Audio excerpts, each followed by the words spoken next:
Introducing first the starting line for the visiting George Fox Bruins. Leading off in center field, number 10, Michaela Noon.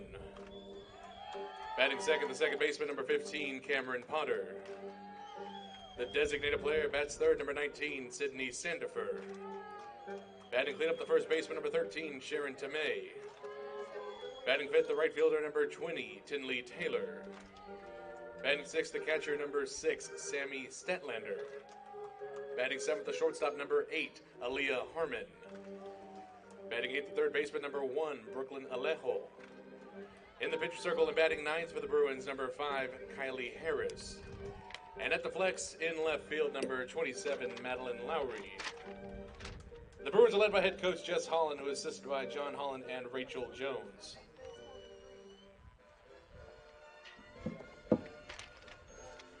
Now, introducing today's starting lineup for your Southwestern Pirates. Leading off in right field, number 3, Jody Glenn Millhouse. Batting second, the shortstop, number 11, Haley Briscoe. Batting third, the third baseman, number 4, Brooke Yanta. Batting cleanup and behind the plate, number 15, Torrin Alexander. The designated player bats fifth, number 20, Sofia Duarte. Batting sixth, the left fielder, number 13, Emily Nevades. Batting seventh, the second baseman, number 2, Daniela Clark. Batting eighth, the center fielder, number 9, Erica Otto. Batting ninth, the first baseman, number 6, Ashton Aldretti. And in the pitcher circle for your Pirates, number 29, Haley Arrington. The Pirates are led by head coach Alexis Lynn, who is assisted by Murphy Williams. Ladies and gentlemen, your Southwestern Pirates.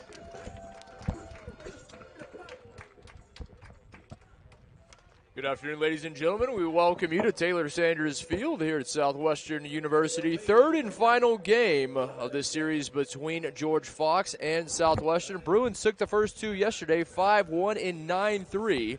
Pirates looking to bounce back to take the final game. Glad to have you with us on SouthwesternPirates.com. Alongside TJ Bell, I'm Kit McConico. TJ, Pirates, as we said, trying to take one from the Bruins. The Bruins played a game earlier, a neutral site game against Trinity, one that they were up 8-0 in, but ultimately the Tigers battled back to take a 14-13 win in 8. Now the big question is, how do the Bruins respond?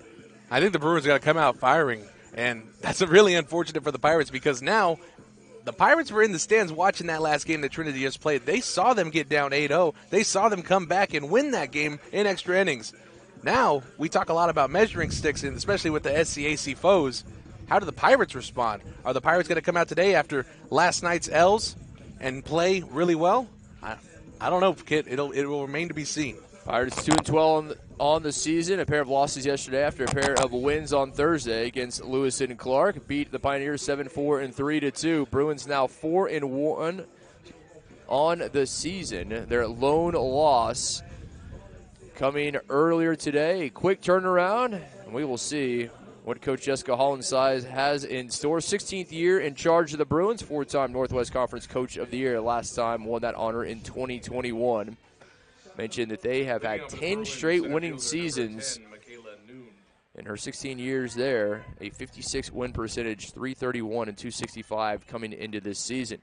Michaela Noon leading things off for the visitors. The star freshman center fielder out of Riverside, California. She's been outstanding here this week in the Lone Star State. Yeah, outstanding is an understatement there, Kid.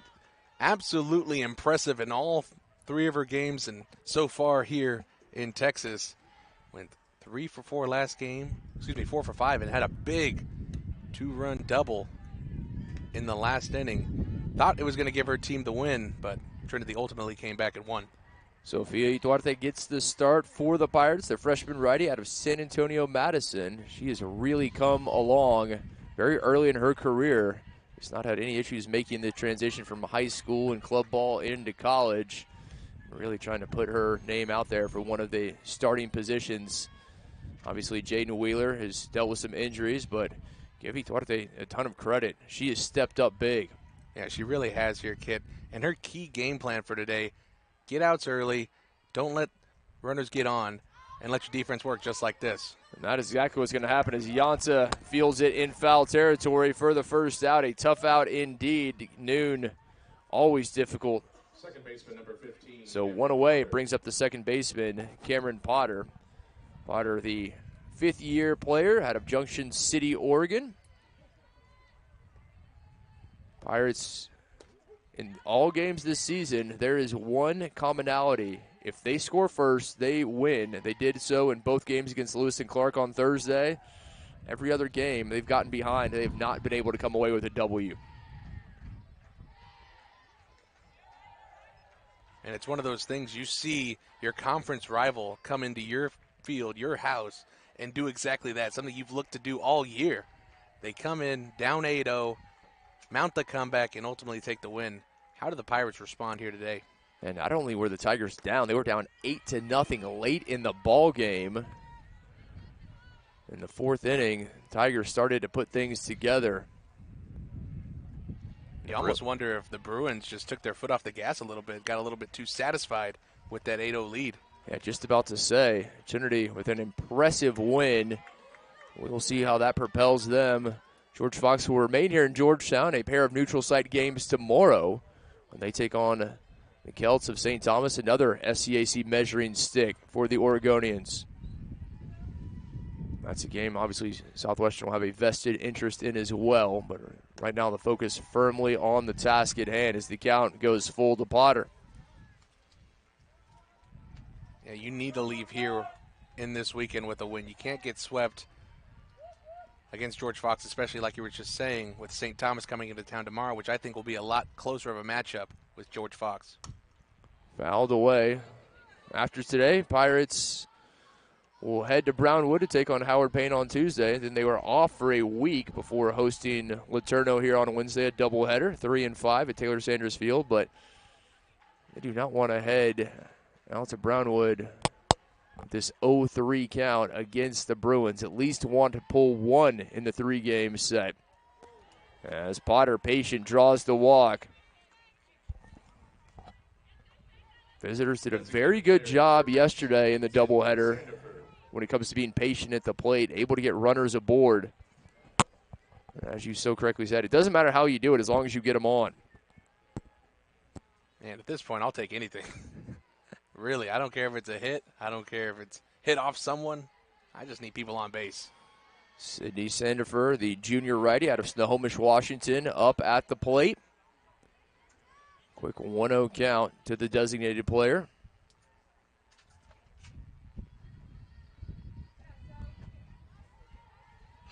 Bruins a pair of games here tomorrow. Then they will head home. Mona Pitzer making a trip up from California. Face them there, the Curtis and Margaret Morris Athletic Fields in Newburgh. Just a little southwest of Portland. 2-2, that is hit, and it'll drop in center for a base hit. The Pirates able to get the leadoff batter aboard, and that is no small task in Noon. But now the visitors have put two on. We talk about the importance of getting the first out of the inning. You need to use that momentum as Tomei comes up, the first baseman for the Bruins. Yeah, that's very important, but something else we talk about that's important is getting ahead early in counts. Right there, Sophia goes down 2-0, so she has to leave a pitch over the plate for a strike, and Sandifer didn't miss. Tomei, the junior righty out of Santa Clarita, California.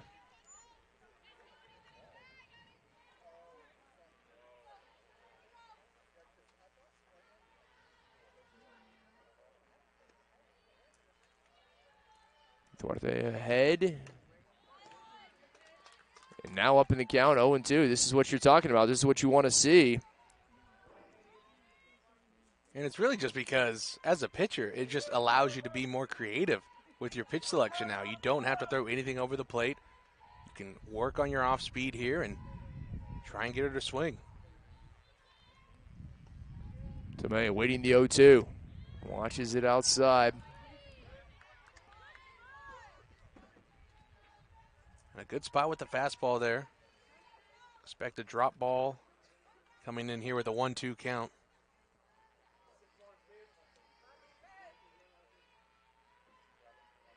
Pirates all too often have conceded the opener, as we mentioned. Bruins have a chance to plate one here. Runner in scoring position. Tomei underneath it, and that is going to go to right into the glove of Jody Glenn Millhouse and comes up firing. No chance to tag up there. What a throw. We say it all the time, I feel like, with her. Don't underestimate her based on her size. She has an arm and a lot of pop in her bat, too. And when she gets going for this Pirates team, it's an exciting thing to watch. Yeah, the junior from Canyon Lake, not the tallest, but as you mentioned, underestimate her at your own peril. And had Potter elected to try to tag up, she surely would have been thrown out at third. Tinley Taylor, the right fielder, now up, 2 away. Taylor, who really set the tone yesterday, the grand slam. Visitors did not look back. That grand slam coming off the top of the fence in left center field.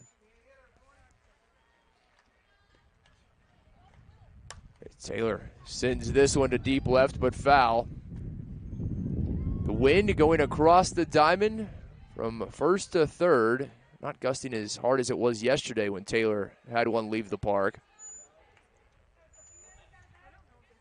But the crazy thing about it was that was the only time the wind really was gusting like that. The rest of the game, it was pretty soft going out towards left field.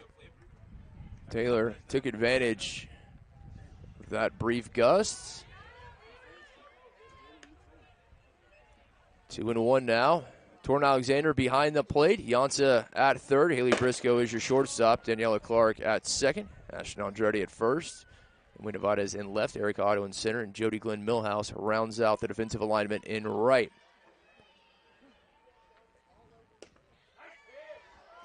Inside, 3-1.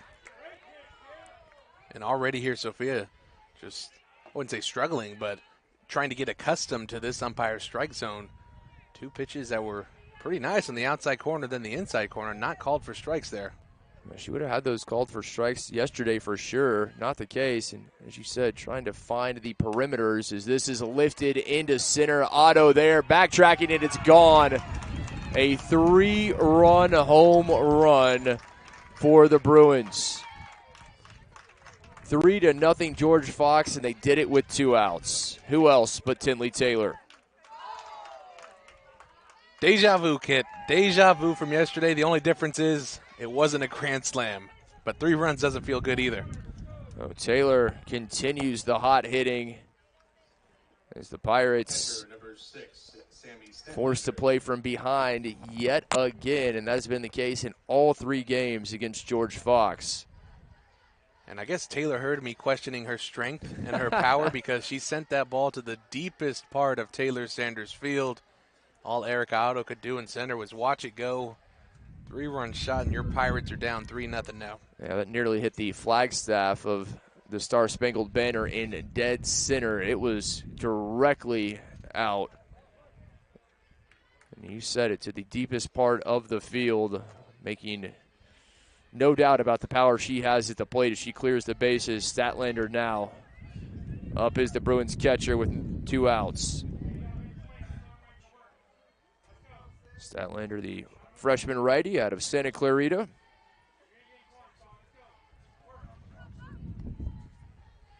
Both she and Tomei, the Saugus High School products, as that is going to drop a little bloop, held up in the air, but over the head of Briscoe. A 2-out single for Statlander. Shortstop number 8, Leah Harmon. And the issue becomes now, if Sophia's not getting the corners called, she has to go right over the middle of the plate with these pitches. And as you see there, these George Fox hitters can take advantage of it and drive it into the alley for a hit. Harmon, Bruins shortstop, up for the first time. Again, the Bruins have done all of this with 2 outs. Pirates recorded that first out. They got Noon down, which is a task unto itself. But then a walk of Potter and Sandifer's single set the table. 1-1 after the big cut from Harmon. And that's the thing we've seen with George Fox, though. They start off hot early. Every single one of their games here this weekend, they've gotten on the board in the first inning. And that's a key to being great. That's something you need to do if you want to be a great team. That being said, I don't know if it's because they find the early leads, sometimes they peter out a little bit, and we saw that yesterday against Southwestern. Ultimately, they're able to hold on for those wins, but we saw it earlier against Trinity in their first game today. They were up 8-0. Trinity came back to win 14-13 in 8. It's something we talk about a lot, how to play with the lead. And they're going to have to learn that here if they're going to continue having that kind of dominance early on in games. Obviously, you want to get ahead. You want to find those runs, but you said it. It's about playing the full 7 and sometimes even more. Good teams are able to do that. It's still early in their season, just 5 games under their belt. 2-2, fouled away yet again. And any questions of fatigue or being tired that the Pirates may have thought George Fox would have coming into this game, those are answered, and the Pirates were wrong if they thought that. Yeah, Kurt quickly put to bed. That was a question I had, and such a quick turnaround. 2 games yesterday. They've already played 1 today, but that has not affected them as this is lifted into center. Otto there to make the grab. Ends the inning, but not before the damage is done. The 3-run home run from Taylor. The Bruins with the early lead. See if Southwestern can respond as they come to bat for the first time.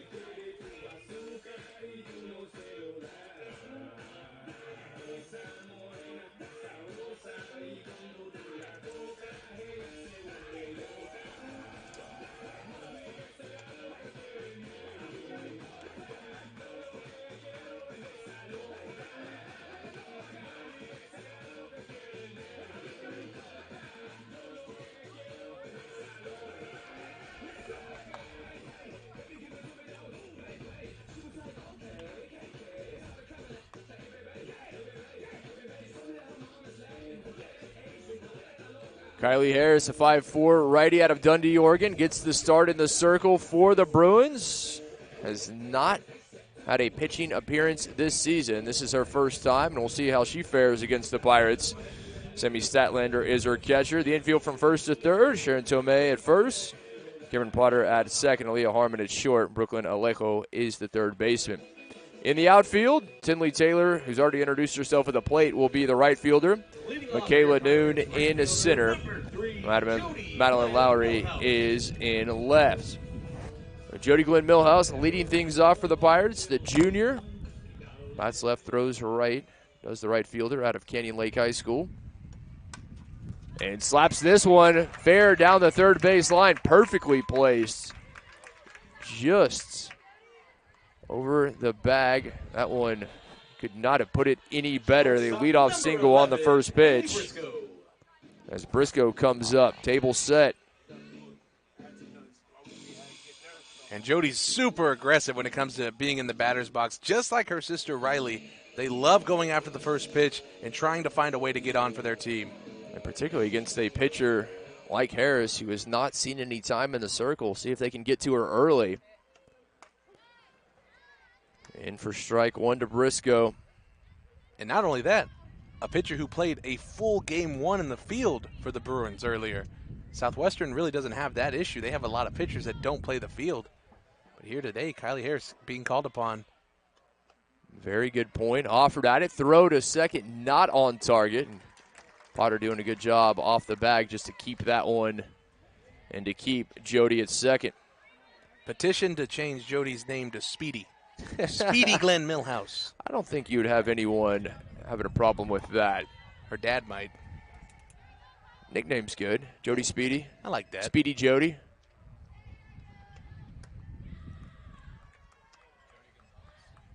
She is absolutely a base-stealing thief. Once she gets going, chances of you throwing her out are next to nil if she gets a good jump. The Pirates, a runner in scoring position. Briscoe awaiting the 1-2. A little chop comes up, and it caught her. And she will be called out. That one caught her as she came out of the batter's box. So Briscoe out for the first out of the inning. And Coach Lynn wants to come talk to the home plate umpire because it was close. It did look like Briscoe was still in the box, but she may have had a foot out. And if you have a foot out, you are considered out, and if it touches you, you are out. Third baseman number 4, Brooke Yanta. One away. Briscoe indeed called out as the third baseman, Goliad product, Yanta at the plate. The most unfortunate part about her being called out there is that Jody couldn't go to third on that hit. Glenn Milhouse still at second. Good news is just one out. We mentioned this. If the Pirates are going to concede the opening run, they have to respond quickly. That was an issue yesterday, not finding runs after conceding runs. It took them a few innings. That's not something you can do against a team like George Fox. No, it's not, but with Brooke Yanta in here, a higher spot in the batting lineup here for the Pirates, was batting 5th yesterday in both Game 1 and Game 2, and she's been one of the brighter spots of this Pirates offense as of late. Senior righty fouls off the 1-1. So hopefully, here in the bottom of the first, after giving up 3 in the top, the senior out of Goliad can do something here. One away, runner at second. Yanta takes the 1-2. Trickling foul, and Alejo there at third to make the grab. Catcher number 15, Torrin Alexander. 2 down. Torrin Alexander now coming to the plate. The sophomore catcher from Katy out of Tompkins High School, trying to keep the inning alive and move Jody Glenn Milhouse to third. Better yet, switch places with her. Big strike 1 from Alexander. And she's someone who's starting to see the ball a little bit better as she gets more reps throughout the season, Kit. Just yesterday had an RBI sac fly in her last at bat, and it was a line drive to center. Outside, count evens, 1 ball, 1 strike.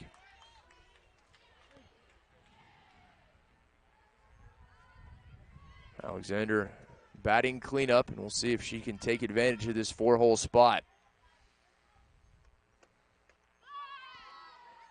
Harris trying to go low and in, and just too far.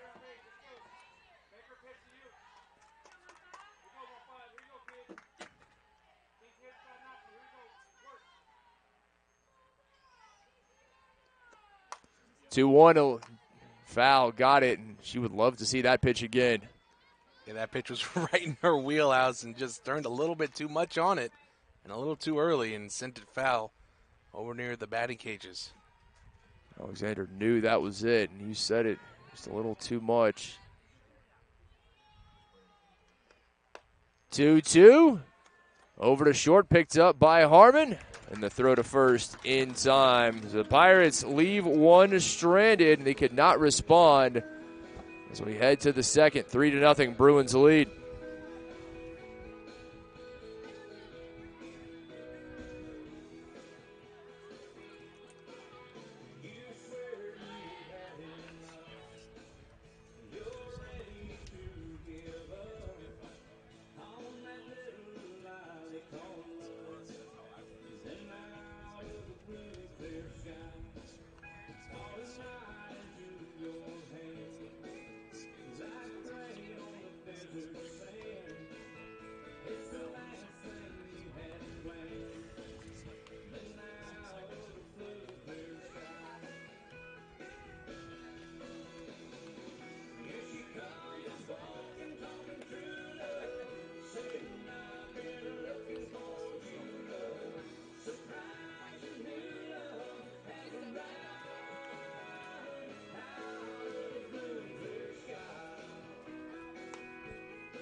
Leading off with the Bruins, third baseman number 1, Brooklyn Alejo. 8, 9, and 1 due up for the Bruins here in the top of the second. 3-0 they lead. The 3-run home run from Taylor. Pirates unable to respond. Now Brooklyn Alejo at the plate. Is the sophomore righty from Hawaii.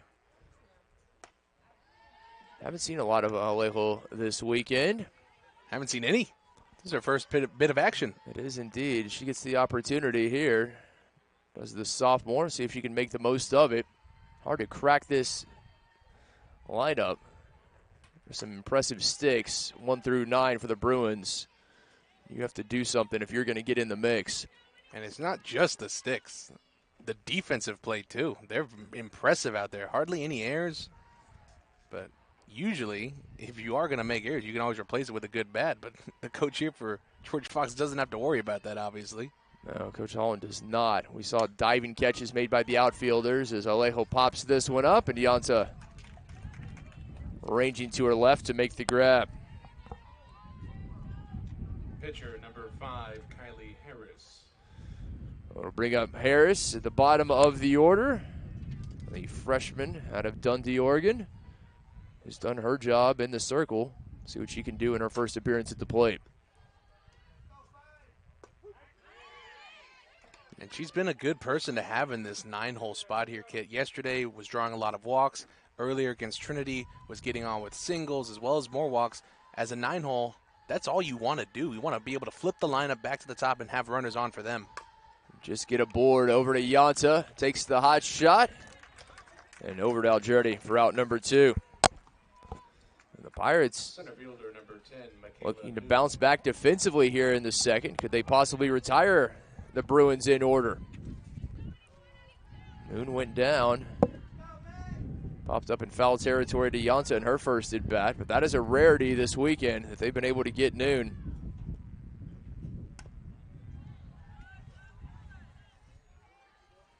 But for Southwestern, nothing could be better than a 1-2-3 inning to booster the confidence of Sofia Duarte and that defense.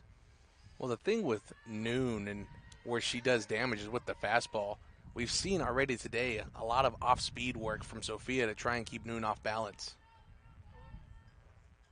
0-1, Noon sends it to right, and it's going to drop a base hit in front of Glenn Millhouse. And there it is, a fastball in the outside corner, and we've seen Noon do it all weekend. She's very comfortable with taking the ball to the right side of the field. She does it right there. It keeps the inning alive with 2 away. As Cameron Potter now digging in. Worked the count full and drew a walk in her first at bat.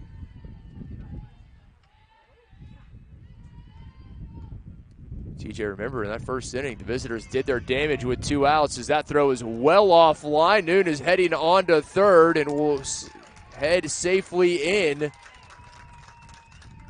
Kid, it's crazy you said that because I was thinking the same exact thing.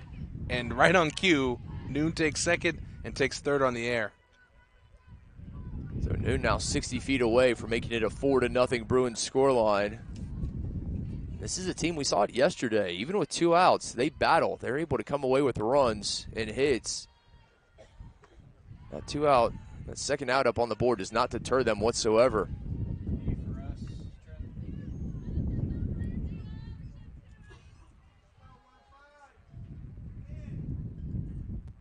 Potter up in the count, 2-0.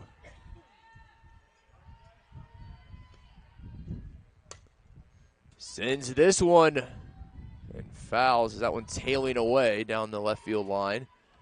Give the Bruins credit. They've done a very good job playing with 2 outs in all 3 of these games. They don't take the foot off the gas. They may later in innings, but not in this situation. It's really just the mark of a good team and all-around great competitors, just never giving up, never thinking this moment is lost just because we have 2 outs on the board. We can always get more runs if possible. Inside, Potter hit by the pitch, and now Bruins on the corners. Conversely, Southwestern having some issues closing out innings. They've been able to get those first 2, but that third out has proved elusive at times, as it is here. Sydney Sandifer coming up. 1 for 1, singled to center in her first at bat. And with Sandifer in, Wind starting to pick up. It always seems to happen when the Bruins are at the plate. Runner takes off, no throw. Now 2 in scoring position for the Bruins as Potter safely in at second. The softball gods are weird like that, kid. It just seems like every little thing that can go against you does when you're having a rough time out there, like these Pirates have had here at Taylor Sanders Field in the 2024 season. 2-0 now to Sandifer. You heard that large pop, bang. I'm not quite sure what you would call that behind us. Baseball's in action, and they enjoy their fireworks, don't they, at Rockwell Field? Yeah, we need to get some of those over here. I could not agree more, especially if you and I get to shoot them off. Could you imagine us in this press box just shooting them off? Man, you are the 11-year-old future juvenile delinquent in me. Is just made me very happy. I'm so down. Even the prospect of that, TJ. Like, that just made my Saturday. That's all I'm going to think about now for the rest of the day. I have a wonderful time calling these games with you, but if you and I get to shoot some pyrotechnics in the process, man, it doesn't get any better than that. I would love this outdoor press box forever then. I would never want a real one built. Absolutely not. We just shoot some Roman candles right out, a few bottle rockets. I can't think of anything better. Little PVC pipe mounted next to you. You can shoot them off. As Aldretti there picks this one up to end the inning. The visitors leave 2 stranded, unable to extend their lead. Still 3-0. Pirates trying to find their first run of the ball game.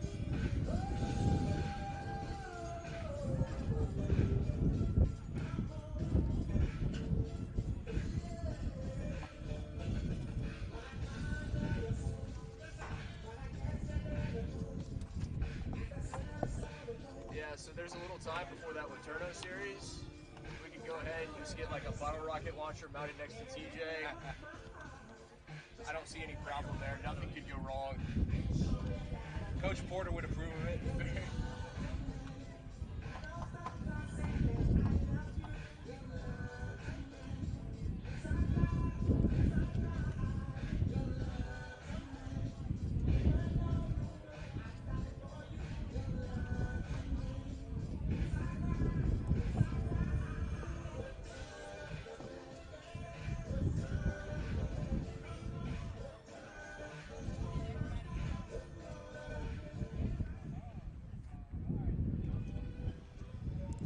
Leading off for your Pirates pitcher, number 20. Bottom of the second, 5, 6, and 7 up for the Pirates. Sophie Duarte, the star freshman pitcher, leading things off. We'll see if she can get things going from the plate. After conceding 3 runs in the first, did not give up a run in the second. Even more impressive considering the Bruins had 2 in scoring position. And now the Pirates need to get things heated up from the plate. For Sophia here, it's all about just finding a way to get on base. Help us help you. And the best way to do that is by getting on first base. Always say it. A chance to aid your cause. Just get aboard. And she's ahead in the count 3-0 here, so in good position. Draw a walk. Doesn't matter how you do it, just get on.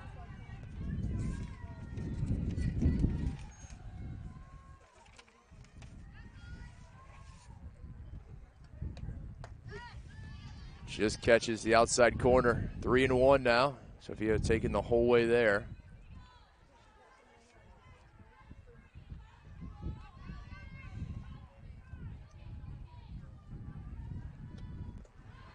Ball 4, leadoff walk.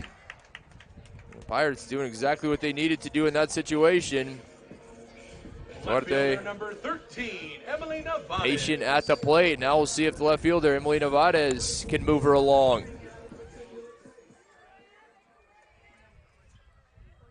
And Emily saw a lot of playing time yesterday in place of the injured Cadence Garza. Made a great play diving out there in left field. Did a good job at the plate as well. Nevarez to left. And that is fair over the head of Lowry. All the way to the fence.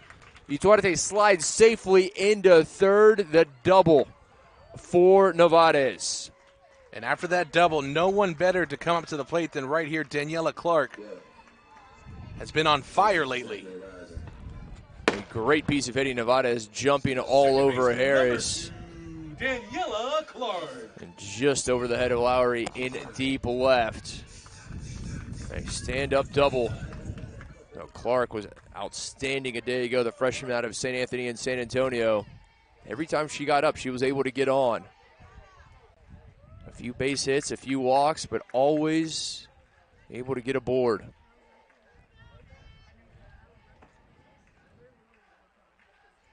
Clark waits the 1-0. Now 2-0.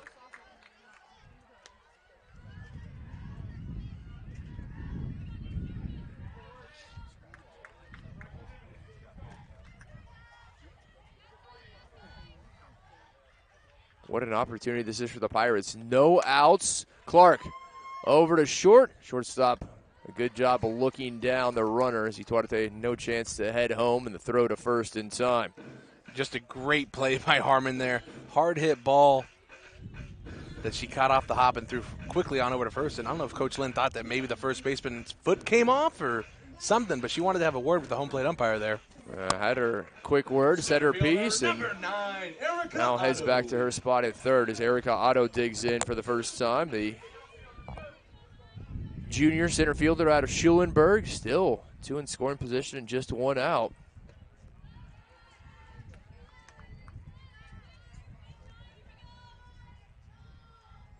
And even with Daniela Clark getting out there, still no one better here than Erica Otto. 2 of the hottest hitters in this Pirates lineup batting back-to-back here at the bottom of this lineup.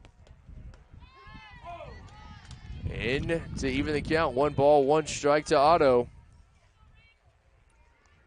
Representing the tying run at the plate.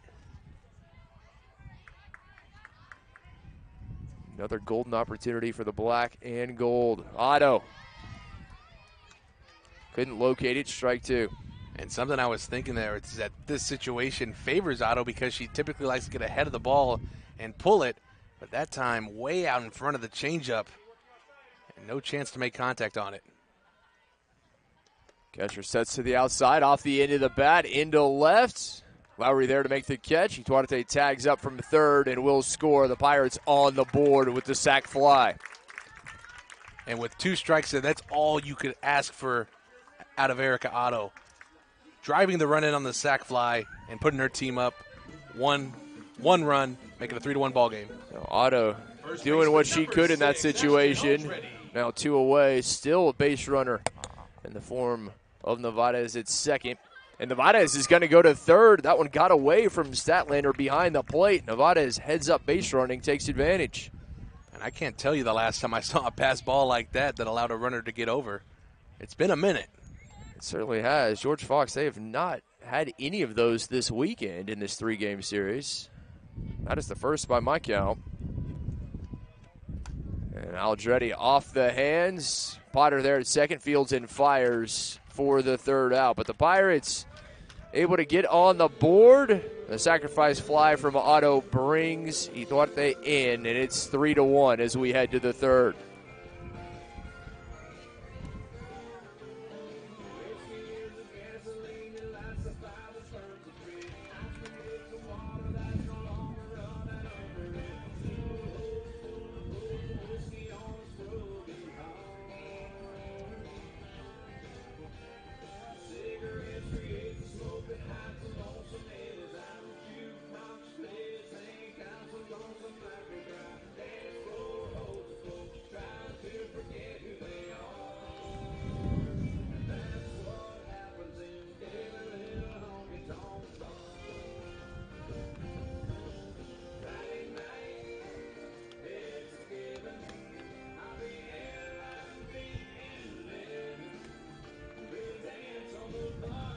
Top of the third, it'll be heart of the order 4, 5, and 6 up for the Bruins of George Fox. They lead Southwestern 3-1. All runs coming on the 3-run home run in the first from Tinley Taylor.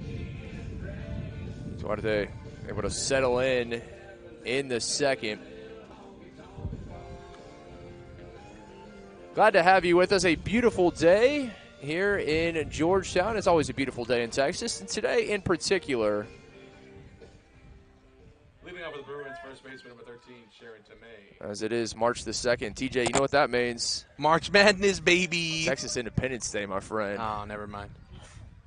It's always a great day in the Lone Star State, but today in particular, happy Texas Independence Day to all of the Texans out there. And all those who would like to be Texans, as Tomei wastes no time jumping on the first pitch. And the first baseman with a leadoff single. I'm sure there are a lot of people from Oregon listening in that want to be Texans. On a day like this, I would imagine so. There's one in the press box right now. What do you mean wannabe? He came down here. Right fielder number 20. Temperature in the mid-70s, a nice breeze, blue sky, green grass. Pretty good day to be a Texan. I might spark up the grill later now just because of you, kid. Texas Independence Day, my friend. And Tomei will take advantage to advance on to second. So both catchers having some issues behind the plate. Yeah, two things we haven't really seen all year is pitches in the dirt that either get by or get away from the catcher that allow runners to move on over 60 feet to another base. So Tomei now in scoring position. Taylor waits. Now a 2-0 count as that was up and in. And Taylor, you've got to be careful with her. The grand slam yesterday, 3-run home run her last time up. Cannot afford to take any chances. Taylor, a piece of it for strike one. And it's really difficult to pitch to her because she's able to hit it to the opposite side of the field. She's able to pull the ball. It's, okay, what do we need to do to get this girl out? And I think that's exactly what Sophia's thinking here. Mixing up our pitches, keeping her off balance, and just not having to give her anything over the plate. Now 3 balls and a strike to Taylor. Almost rather walk her here at this point. Opens up the force out at third base and second base and puts you only having to deal with the 6, 7, and 8 hitters after that. DJ, I was just thinking the same thing with Tomei already having stolen second. Maybe the better decision as this is going to go off the first baseman. Andretti unable to make the play. Was she there in time? She was. Great job recovering from Ashton Aldretti at first for the out. It's as close as they come right there, kid. Andretti had trouble initially, but was able to stick with it, and you said it, a bang-bang play, but just getting the foot on the bag before Taylor was able to touch down. So 1 away, Sammy Statlander comes up. Singled to short in her first at bat. And now with 1 out here, Statlander's approach needs to be getting the ball in the air somehow to try and drive in the run at third and get that run back for her team. Yeah, Tomei, who led things off with a single, then stole second.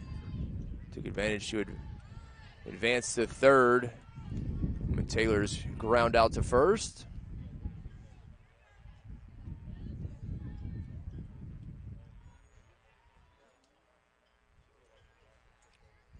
Duarte, a long look into her dugout. Now comes with the 1-1. Chopped over to short, picked up the throw home, dropped. Alexander unable to hold on, and heading off to second is Statlander. The ump hasn't made a signal of whether it's safe or out, I guess just because Torrin dropped it. I'm wondering, did she touch home? I guess so. It's just weird he didn't make a signal at all. No, he didn't. You're exactly right about that. I just assumed that Shortstop number 8, Delia Harmon. she did indeed, according to her umpire, but no signal there. It was weird the runner didn't slide either. No. And it was close.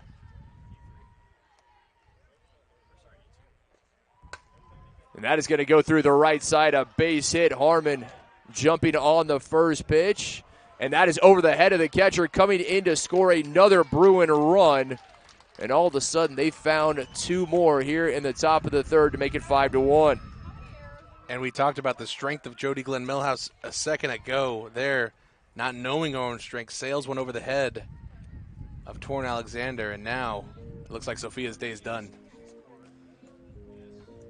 There will be a new pitcher for the Pirates with 1 out here in the top of the third. 5-1 Bruins lead. Played at 3 in the first. They've added 2 more here in the third.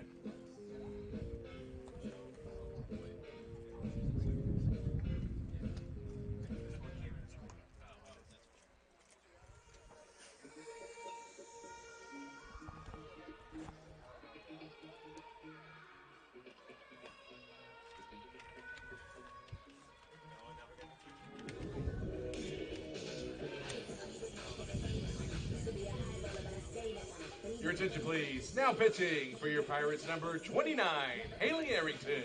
Haley Arrington coming on, the senior lefty out of Leander. Transfer from St. Thomas, back closer to her old stomping grounds, the former Glenn High School Grizzly.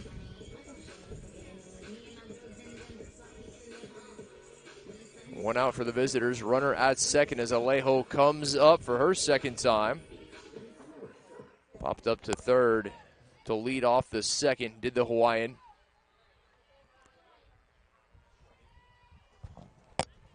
TJ, this is a big inning for Southwestern. They need to keep the damage done to what has already crossed the plate. Still early on, but we've seen what the Bruins can do. They score runs in bunches. No, you're right there, Kit, and that's a big reason why Coach Lynn went to the bullpen this early. We've seen her leave Sophia in there for quite some time. Alejo into right. Jody Glenn Millhouse is there. But by adding in Arrington in this situation, it provides a different look to George Fox, and a look that they struggled with yesterday when Arrington came in for relief. Yeah, she was outstanding in 2 innings, did not give up any runs. They will ask her to do something similar here. As we go to the bottom of the order, her counterpart, Kylie Harris, comes up. Grounded out to third in her first at bat. Obviously, this is her first appearance against Arrington. Then takes it high. Dropping back from short and dropped it, did Briscoe. Visitors will score another. And the errors really starting to mount. And Southwestern digging themselves a deeper hole, now down 6-1. It's a movie that we've seen too many times here, Kit. We start off well, we get an out here and there, and then errors just start compounding on us. And now one of the most dangerous hitters in this Bruins lineup is up to bat. Back to the top of the order, center fielder Michaela Noon at the plate. 1 for 2, singled to right her last time up. And runner takes off to second. The throw not on line, and safely in is Harris. And just a great strategy there by Coach Holland. I mean, the 9-hole hitter at first base might as well steal with her. If she gets on second base, then now you have a runner in scoring position with your best hitter up to bat. Noon waiting the 1-0. Off the end of the bat, that's going to drop in right center, and here they come, bringing in Harris from second. TJ, you called it. That is the difference between having a runner first and second. Another run for the Bruins. Second baseman, number 15, Cameron Potter. 7-1 Bruins. 4 have come here in the third after a 3-run first.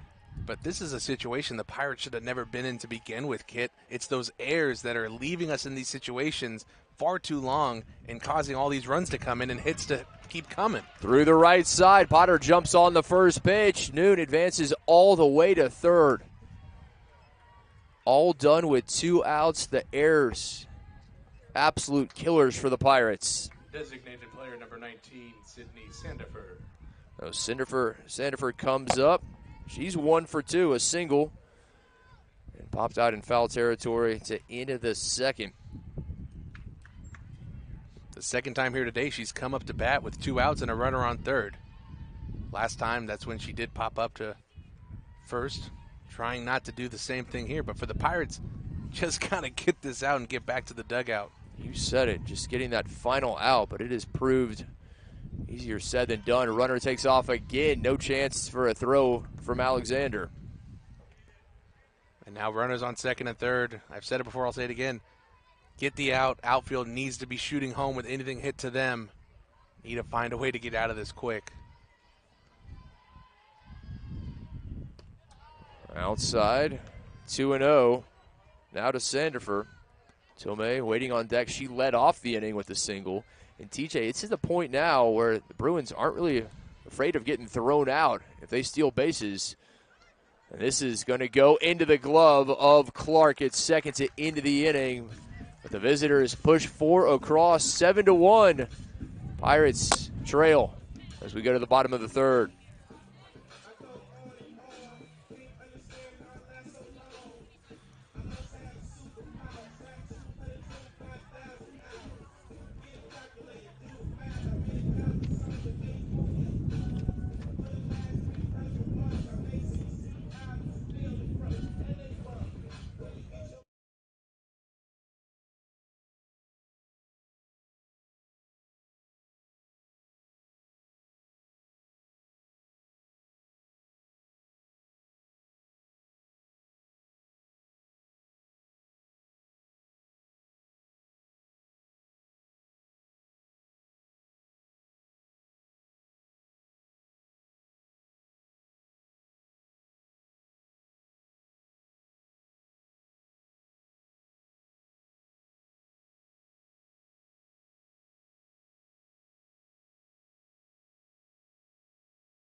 Briscoe and Brooke Yanta. Southwestern gave up 4 runs in the top of the inning, now trailing 7-1.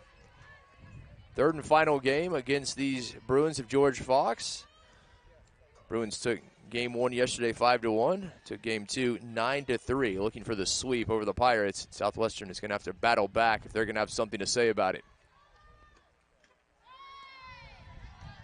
2-0 count to Jody. To try and spin this into a positive note, Kit, the Pirates have been in this situation before. They've been down before multiple times this year, and we just saw earlier in game 1, George Fox and Trinity, they were up early.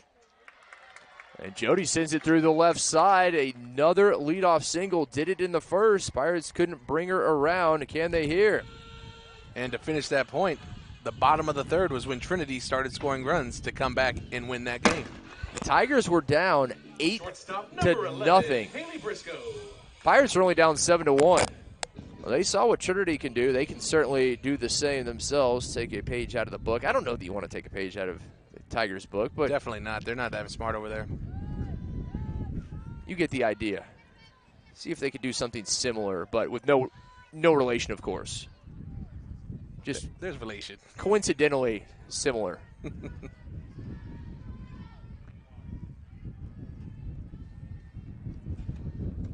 1-0.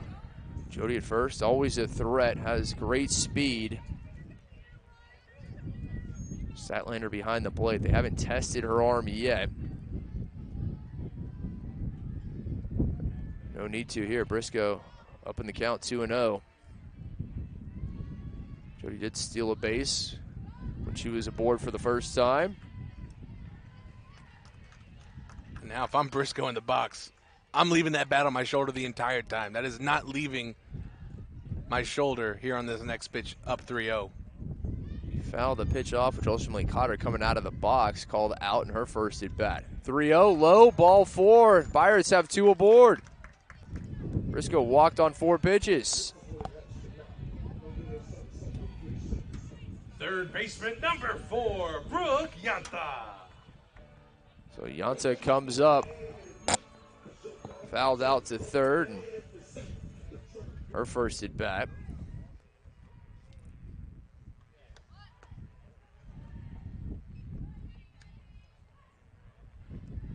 Now 5 straight balls from Harris on the mound. We talked about deja vu earlier. This is about the time when Wilkinson in game 2 yesterday was starting to throw a lot of balls and starting to walk a lot of Pirates hitters. Yeah, Wilkinson was stellar to start things off, was Elise Wilkinson, but then you said it, just had all of a sudden, seemingly out of nowhere, a lot of trouble locating the zone, and Pirates hoping that'll be the case with Harris here today.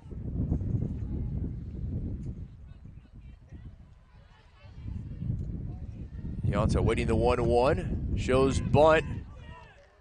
A foul ball, says the home plate umpire.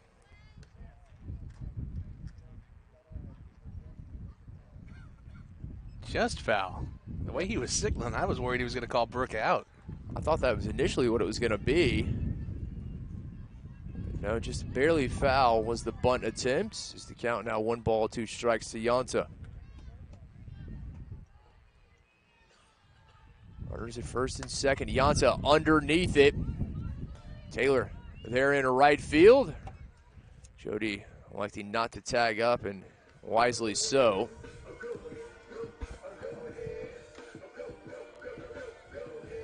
So 1 away. Pirates catcher Torrin Alexander into the cleanup spot, comes up.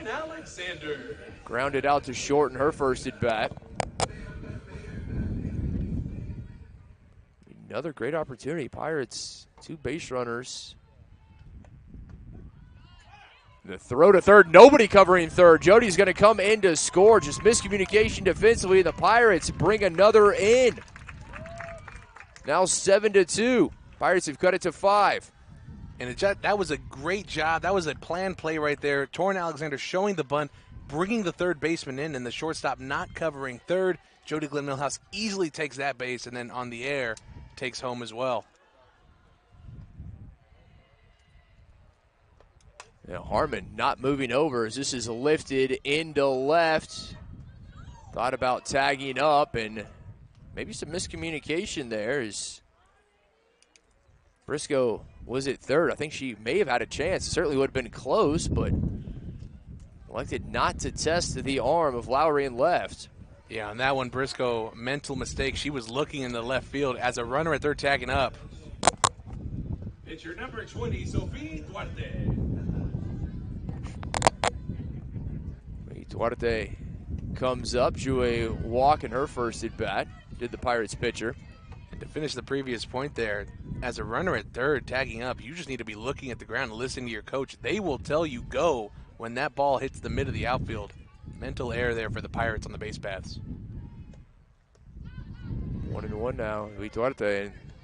Big mistake indeed. Had she scored, it would have cut it to 4. As it currently stands, 7-2 Bruins.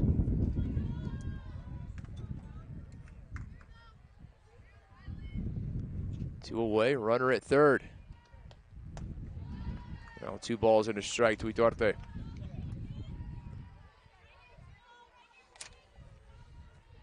And going back to what we were saying in her first at-bat, help us help you. Now you really got to help yourself. Put one out there and get a hit and bring this run in. That one catches the corner? Yeah, I don't know about that one, kid.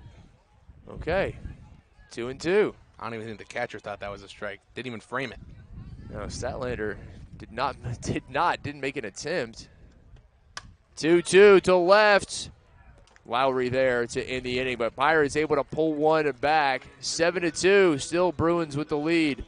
We head to the 4th.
Bruins lead.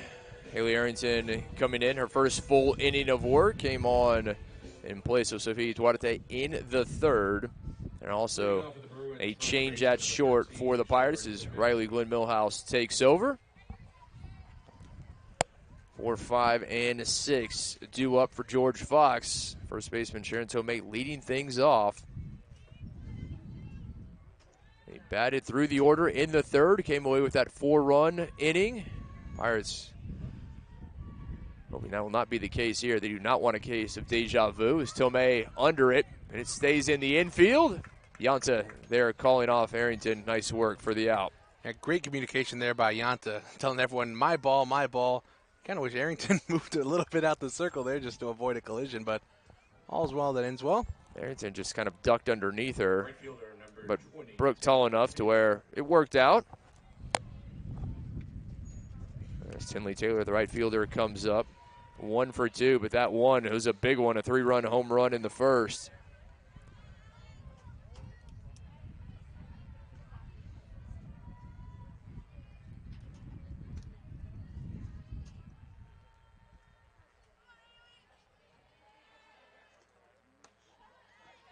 Two balls, no strikes to Taylor. And with Arrington coming in early in this contest, I don't think she got a lot of time to warm up, kid. Just in that last half inning, I saw her out there trying to stretch out, throwing some more pitches, because she was listed to come in for relief, but not that early. Taylor sends it foul. 2-1 now. We've seen that a few times in this series. Pirate pitchers thrust into action earlier than they would have liked or been prepared for. Yeah, we saw Madigan Aga yesterday when Madison Vela got pulled early. And then saw Haley Arrington as well when Madigan Aga got pulled later in that game too. Taylor, the count now 3-1.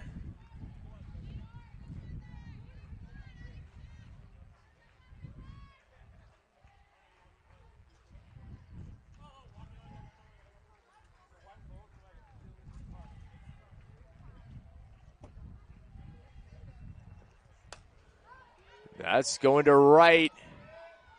And it'll drop in front of the H at the wall. On to second goes Taylor. They stand up double. But again, something we talk about there. We have to get up in counts early because that allows us to be more creative with pitching. There, Haley down 3-1, had to serve one up right over the middle, and Tinley Taylor took advantage, drove it all the way to the right center field alley for a stand-up double. Another big hit for Taylor. Puts herself in scoring position as Sammy Statlander comes up. Singled to short in the first. Fielder's choice in the third. This game feels a little weird, kid. It does. Because we always stress the importance of getting the first out. The Pirates have done that each of their 4 innings so far, but it's those next 2 outs that have been the issue, and that's what feels a little weird to me. And particularly the third out. Pirates have done a great job getting that initial out, which you think would give them the confidence. But we mentioned it earlier, the Bruins very good at playing with 2 outs. It does not affect them. They don't tighten up at all with 2 outs. No, and they don't tighten up with runners in scoring position either. They're really good at driving in the runners that they've put on base. 1-1 just tie from Arrington. A well-coached team. We mentioned Coach Holland's side, 10 straight winning seasons. That speaks volumes to the consistency they have there. Underneath it, Yanta, no trouble for out number 2.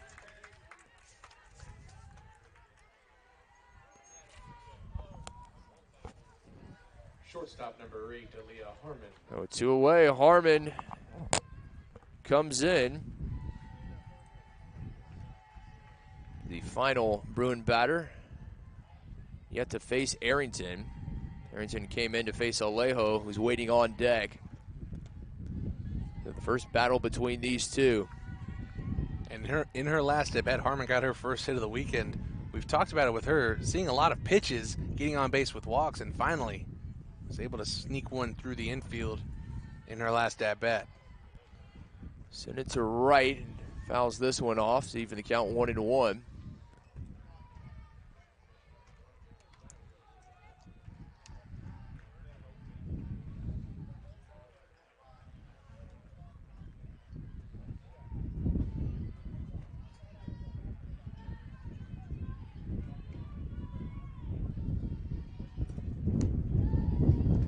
Now 2-1. Visitors, all runs have come in odd innings. Pirates hoping that remains the case.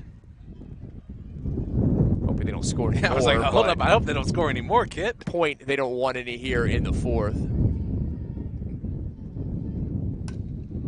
Underneath it, into foul territory. Yanta closest to it, couldn't make the grab. Because technically, if we're thinking of this trend, they scored 3 in the first, 4 in the third. What does that mean in the 5th? That's bad news. I don't want to think about that. Currently sitting on a 5-run lead.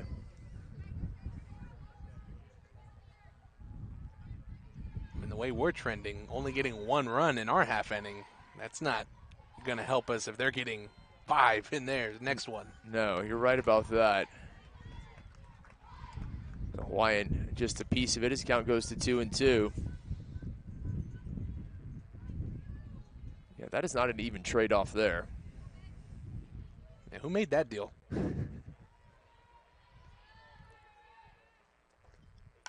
2-2, Alejo stays alive. And there's that changeup from Arrington that's gotten so many of these Bruins hitters so far off balance and swinging out in front of it. That time, Alejo just enough to stay back on it, or excuse me, Harmon to stay back on it and foul it back. Yeah, Alejo waiting on deck as Harmon takes that inside, strike 3 down, looking to end the inning. A big strikeout from Arrington. Still a 5-run game. Pirates coming up, bottom of the 4th.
Leading off for your Pirates left fielder, number 13, Emily Nevades.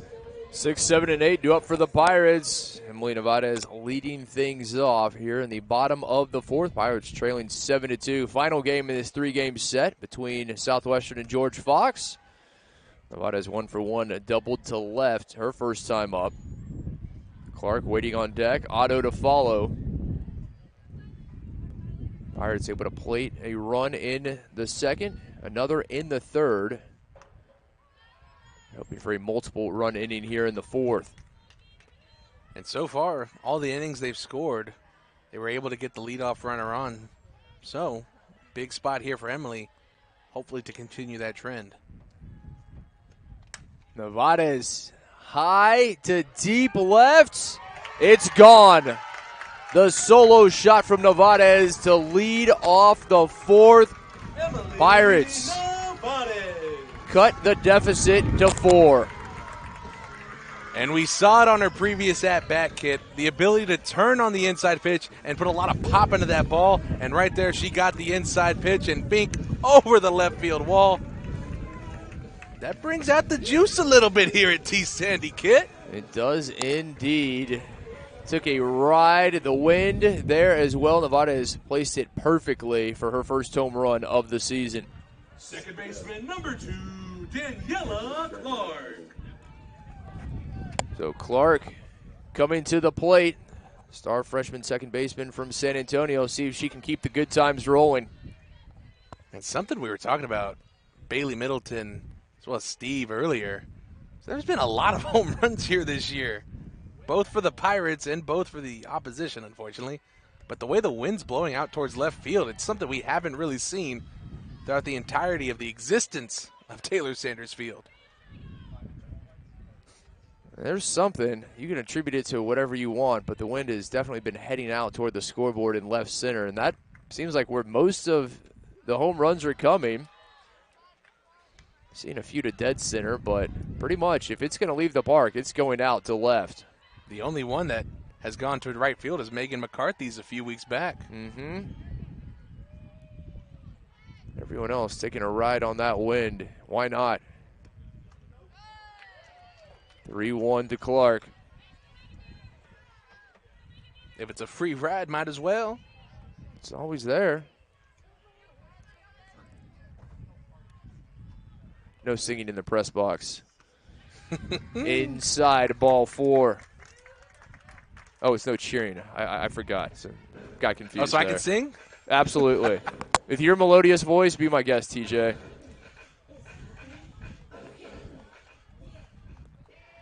And that is going to bring Coach Holland out. Wants a word with Harris. Again, her debut in the circle for the freshman righty out of Dundee, Oregon. Not just her season debut, her collegiate debut, and they're going to leave her in. Her team did her a solid spotting her 3 runs before she even stepped in the circle. Now batting for your Pirates center fielder, number 9, Erica Otto. As Otto comes to the plate. 1 aboard, no outs. Mentioned Pirates trying to put multiple runs on the board as Otto is safe at first. Miscommunication defensively, and that is not the first time today that's been the case for the Bruins. Just a perfect bunt there from Otto. With her being a left-handed hitter, the first baseman wanted to stay back just because of the power that Otto possesses.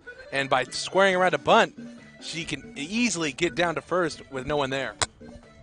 First baseman number 6, still no outs as Aldretti, representing the bottom of the order, comes up, does the Pirates' first baseman.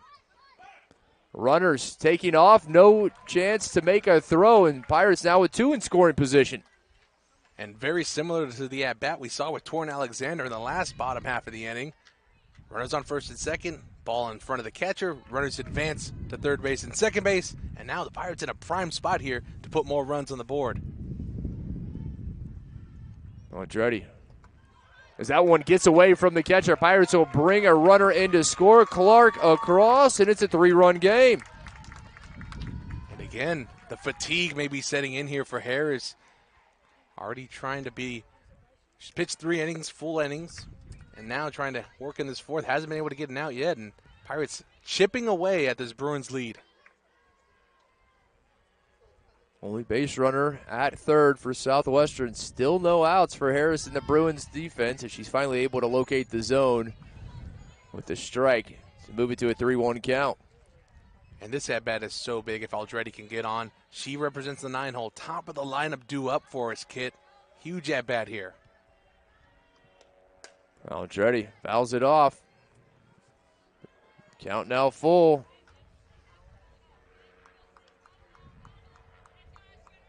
And now with 2 strikes, you're trying to take anything to the right side of the field, or if you can, lift it in the outfield, and hopefully Erica Otto will tag up and get another run for us.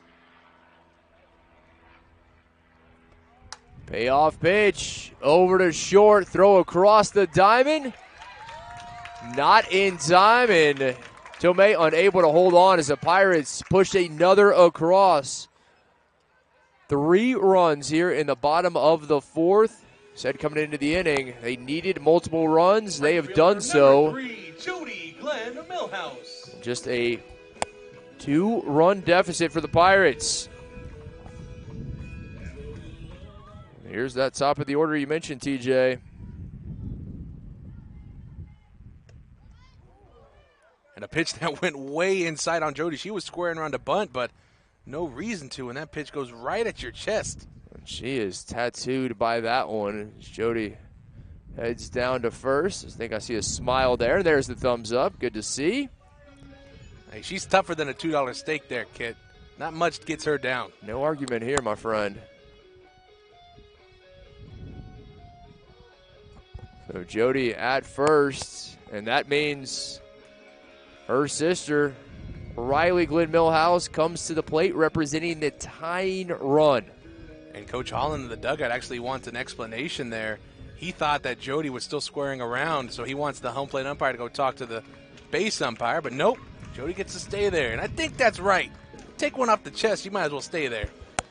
And I meant to say Jody representing the tying run aboard, and her sister representing the go-ahead run, and that may be it for Kylie Harris, and it is indeed. So with 2 aboard and the potential go-ahead run at the plate in the form of Riley Glenn Millhouse, there's going to be a change in the circle for the Bruins.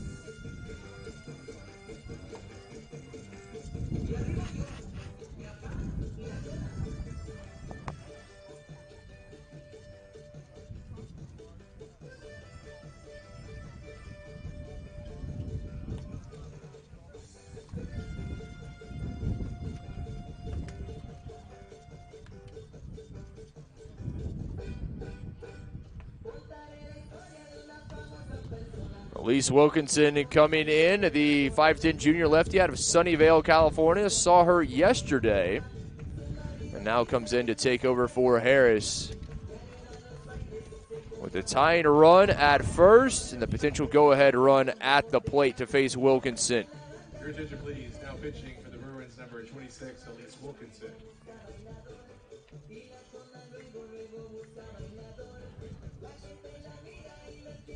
Still no outs, and Wilkinson comes into a tough situation, to put it mildly.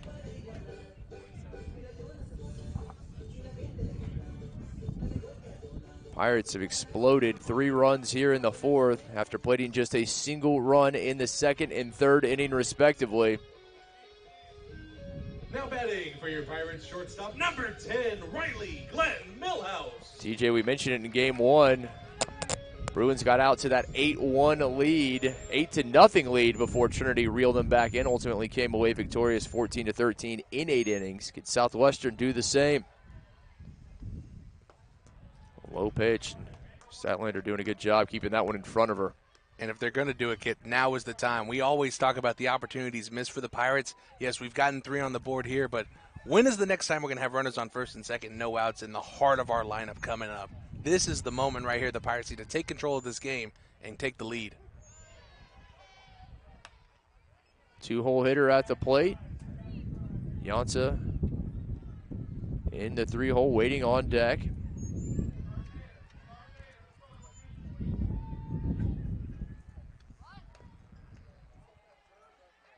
Tried to lay the bunt down, but foul. Count now 1 ball, 2 strikes to Riley. And now with 2 strikes, don't envision Riley squaring around to try and bunt here.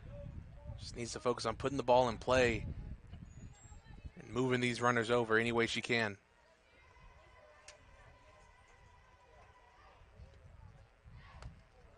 Fouls it off. Staying alive. Just great pitch recognition there and great hands. Saw the changeup a little late and was able to adjust just by throwing her hands at the ball and making contact.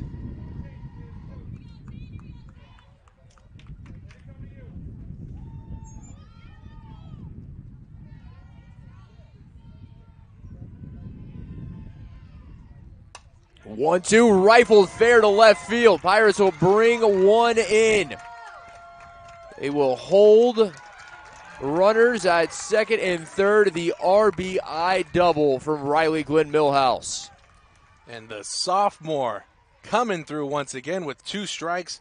We talked about it all the time, I think, with George Fox, how they were able to hit with 2 strikes. The Pirates doing it themselves here. Southwestern putting on an offensive display here in the 4th. Bats have come alive, tying a run 60 feet away. Go ahead run at second as Yanta digs in. Yanta tried to lay down the bunt, and thankfully for her, that one ended up in the screen and not straight up in the air. I think thankfully for everyone on this Pirates team, especially Jody Glenn Millhouse, who had a bead towards home plate already. If it's in the air there, she's going to have to stop on a dime and try and get back to third base. Yanta looking for her first hit. Popped out to third, flied out to right, and 2 at bats. Count evens at 1 ball, 1 strike. And if you're Coach Lynn, there's no one else you'd want up there than Brooke Yanta right now. 2 home runs just this weekend, doubling her career mark. A senior from Goliad, she's been on fire. A low pitch. And Jody quickly back to third. It'll be called strike 2 as she offered at it, did Yanta. And sometimes when you get in your mind that you're going to lay the bunt down, you just, no matter what happens, no matter what pitch is thrown and where it's thrown, you're squaring around 100%. And right there we saw that with Brooke. No outs. Pirates at second and third. Yanta watches the count go 2-2. And hopefully here, Brooke Yanta can take a page out of Riley Glenn Millhouse's book. As Riley, with 2 strikes in the last at-bat, was able to rip a RBI double over to the left side. Wilkinson, the lefty, sends it high for a full count to Yanta.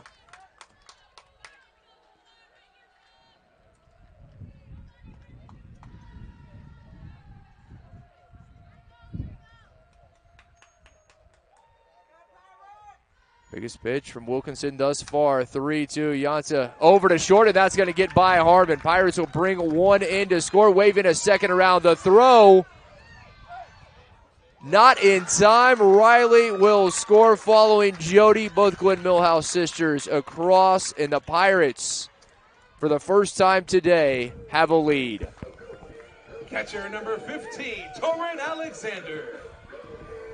And it's something we say all the time, Kit. Put the ball in play and put it in play on the ground. You never know what's going to happen when the ball gets put on the ground like that. The ball has eyes. A seeing eye ground ball like that hops right over the glove of the shortstop Harmon. And just like that, due to the aggressiveness of Coach Lynn as well, the Pirates up 8-7 now.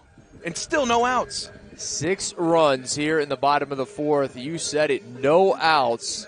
And Southwestern can continue the party as Yanta advanced to second on the throw home.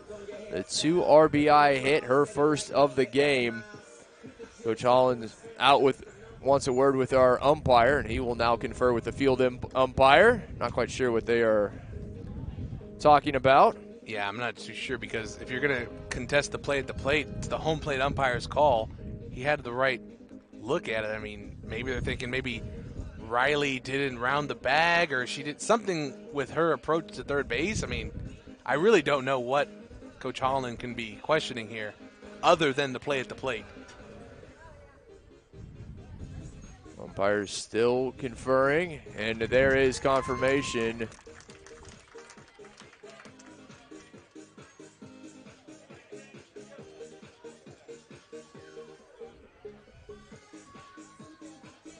We're going to relay their decision to Coach Holland.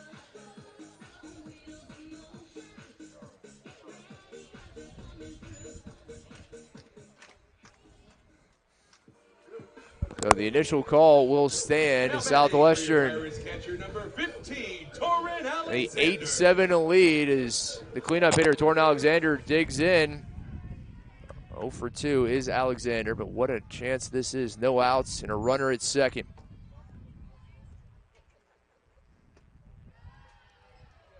When I said this game feels different. You weren't lying. Look at this. Look at this. Oh, my goodness. I love it. You've been exactly right about that. A little voodoo. Who knows? I was just sprinkling it in there. And we very much appreciate it. Called the strike to even the count, 1-1 to Alexander. All it took was a leadoff home run from Emily Nevades to put some juice into this Pirates lineup. That is a way to spark a comeback. 6-run fourth inning. As this gets away from the catcher, Yanta on to third. In safely. Another run 60 feet away for the Pirates. Pirates have scored more runs in this fourth inning than they have in a single inning this entire season. More than they had in this whole series. You're right about that. Talk about breaking a game open. Coming from behind, they came into the inning trailing 7-2.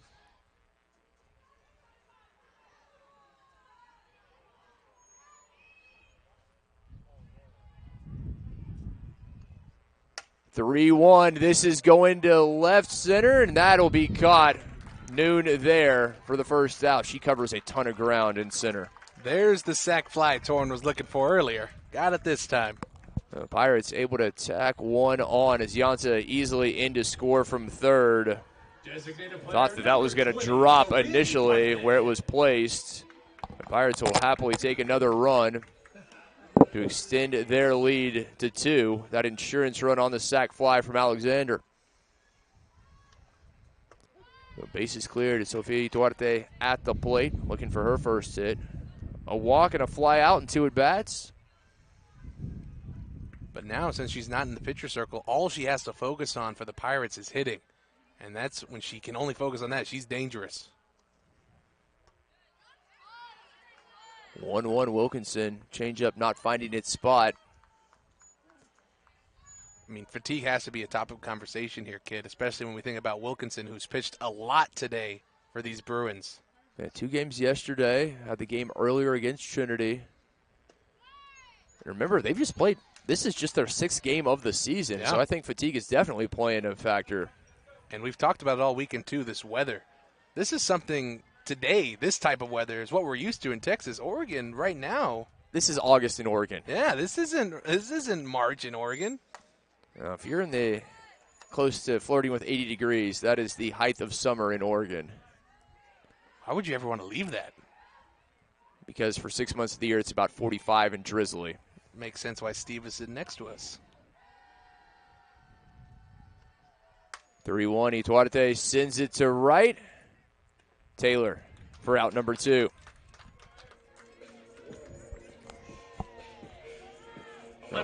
Pirates have batted through the order here in the 4th. They've come up with 7 runs to take a 9-7 lead. Nevada's got things started with a leadoff solo shot to left center. Now we'll see if she can find the encore. She's 2 for 2, a double, and that home run. And for someone who wasn't in the starting lineup yesterday when the Pirates took the field, talk about taking advantage of an opportunity when you get put out there. A diving catch made yesterday in the field, and then a 2 for 2 ball game with a home run here today. You've mentioned on more than one occasion the position battles that are being fiercely contested. Nevada is trying to secure her spot. We've seen a lot of those, and give her credit, give Daniela Clark credit, trying to secure that spot at second. Just 2 of the many battles for playing time across the diamond.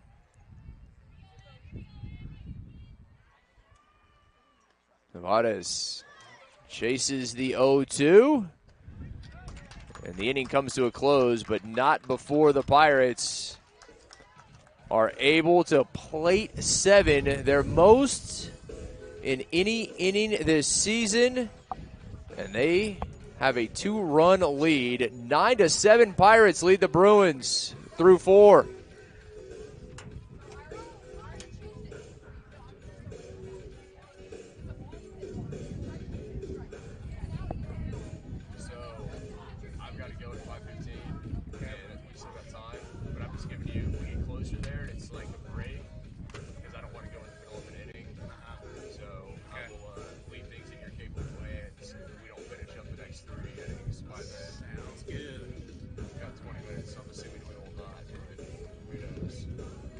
We could get 6 there, 6 more. Yeah. Call it a day after that. We were going with the confidence. Why not? Hey, we'll see what happens at the bottom of the 5th. Gotta not let them score here, though. No kidding. Gosh.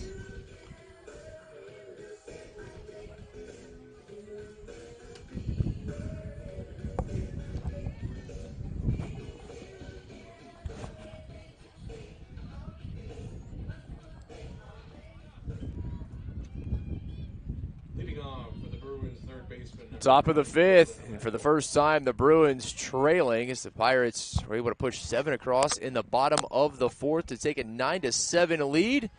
How do the Bruins respond?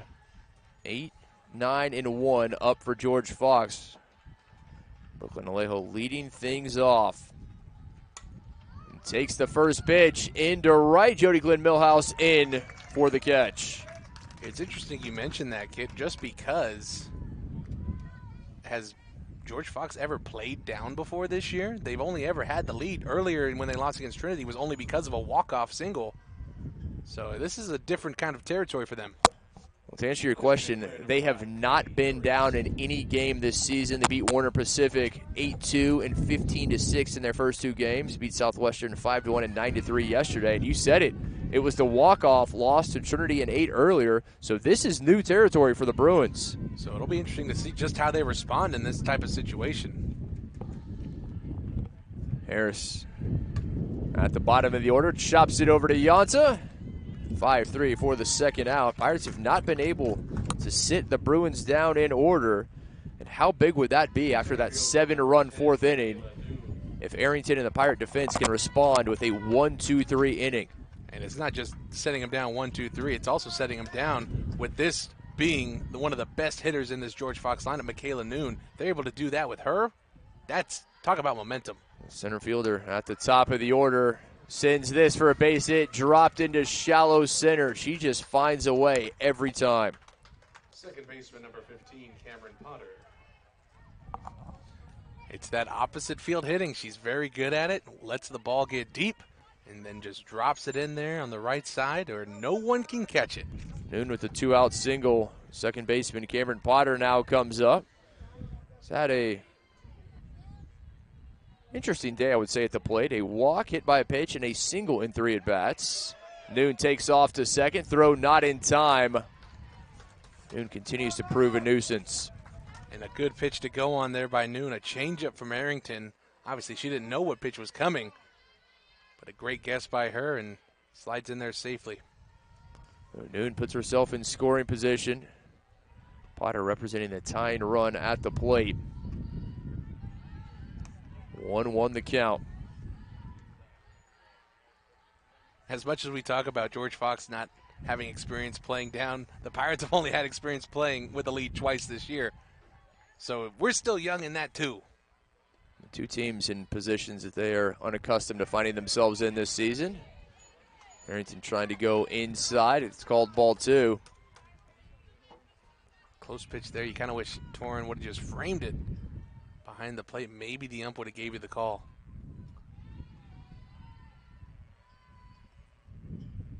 Arrington comes with the 2-1 inside again, and that caught a piece of Potter.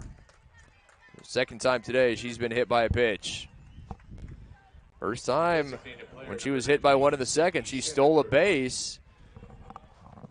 The Pirates having trouble getting this third out. First 2, quick work. Alejo flied out to right. Harris went down 5-3, but then Noon with the single and Potter hit by a pitch, prolonging the inning.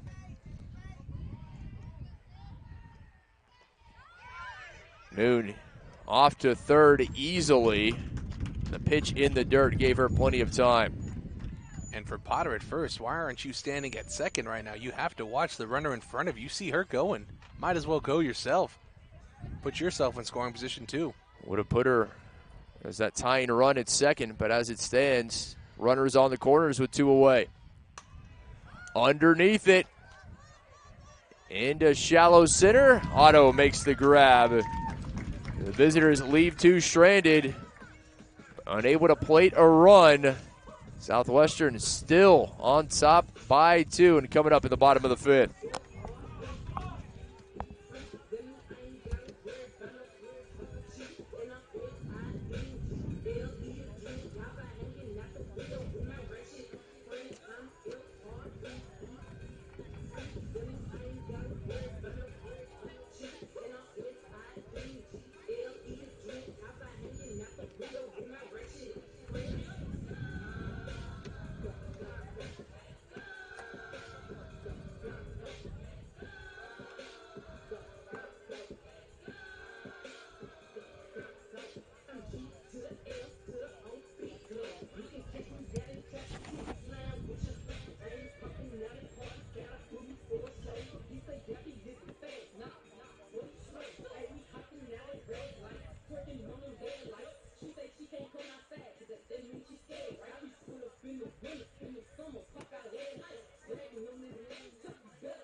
Leading off for your Pirates, second baseman, number 2, Daniela Clark. Bottom of the 5th, 9-7 Pirates lead after a 7-run 4th where they batted through the order. Clark comes to the plate to lead things off here in the 7-hole. Otto and Aldretti to follow. Can Southwestern continue as a slow roller back to Wilkinson? Easy out number 1. Center fielder, number 9, Erica Otto. Otto comes up. Pirates do not want to go in order. They were able to find Wilkinson's number in the 4th, and they're looking to tack on a few more. Yeah, this inning's huge in just keeping that momentum that you just got from their last bottom half. Otto lays the bunt down. Wilkinson out of the circle. Nobody's going to make a play on it. Thought it was going to go foul, and Otto easily into first. Her second time today utilizing the bunt to get on. Great job by her. Her second bunt single in a row after a sacrifice fly. Back in the second, found the first run for the Pirates. Now the bottom of the order with the first baseman, Ashton Aldretti. Got the RBI single in her last at bat.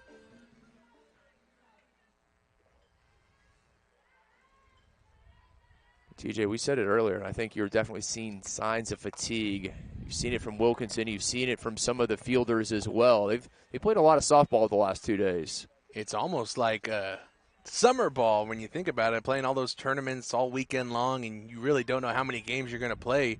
You can play upwards of 6 just in 2 days, and that's basically what George Fox is doing here. Aldretti lays the bunt down, and nobody making a play on it. Nobody covering third, and a heads-up base running from Otto, who moves on. And that's the experience of the base runner there. But now they're going to say, because you did hear the infield of George Fox say that hit Aldretti. And now they're asking the base umpire, did it? I don't think he had the angle on it. Aldretti at first. And she's going to stay there. Much to the dismay of Coach Holland. I thought that, well, the infield for the Bruins, you said it, more than one of them said it hit her. Aldretti wisely making her way up the line, and Bruins coaching staff less than pleased with that call. Southwestern now runners on the corners. And the top of the order coming up with Jody Glenn Millhouse. Now what are they talking about here, Kit? Your guess is as good as mine. I saw the home plate umpire point at Coach Holland, but I've never seen him point and then go back to talk to his buddy on the base paths. Weird situation. Guess it's a warning. Got a warning. You're exactly right, and there's a confirmation, a warning on the Bruins assistant coach. Now batting for your Pirates right fielder, number 3, Jody Glenn Millhouse. Jody Glenn Millhouse has gotten a board in each of her 3 at-bats, a pair of singles, hit by a pitcher in her last time up.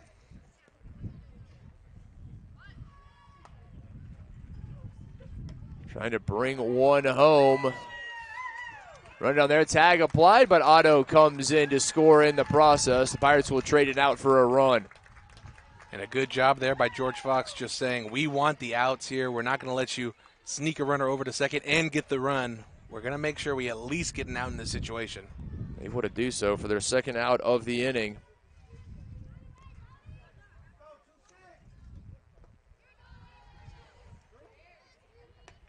But all of that really starts with Erica Otto's smart base running on the bunt single by Aldretti. If she doesn't round the corner at second, noticing that there's no one covering third, that doesn't happen for the Pirates.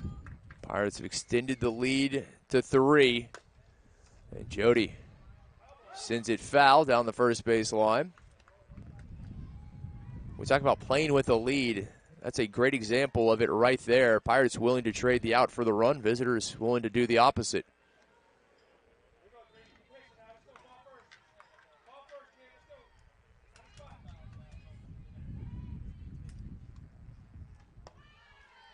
Three one.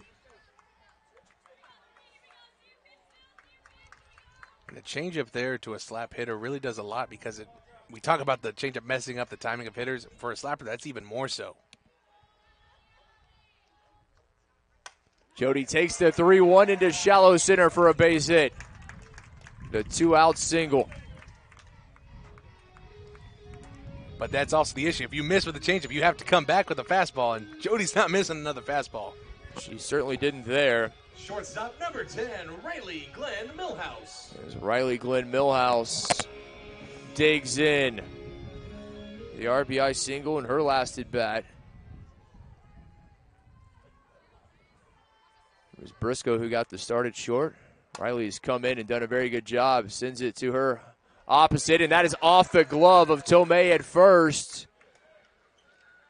And it actually went into the dugout, I think. It did indeed. That's exactly right. Now, Tomei is 5'10". That is not a short first baseman, and she couldn't come down with it. Well, if it went in the dugout, no, I guess they're saying that Jody hadn't made it to second yet. Third baseman number 4, Brooke Yanta. So Pirates on the corners, or excuse me, at second and third, both in scoring position now after the error on the throw from the shortstop as Yanta comes back in. Yanta, 2 RBI single her last time up. Could we see something similar here?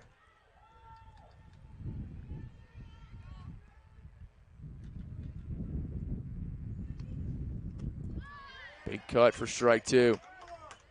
And as a hitter, when you start seeing the ball really well and knocking balls over the fence, one minor thing that can happen with your swing, you start pulling out your head out a little too early, and that right there was an example of it with Brooke. 0-2, chased it outside. Yanta down swinging to end the inning, but the Pirates able to tack on an insurance run. 10-7, Southwestern through 5.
And we are back here at Taylor Sanders Field, top of the 6th inning. Your Pirates up 10-7. Leading things off here for the Bruins is the first baseman, number 13, Sharon Tomei. Haley Arrington still in the pitcher circle for your Pirates, has pitched well so far since being called on in relief in the top of the 3rd inning for Sofia Ituarte.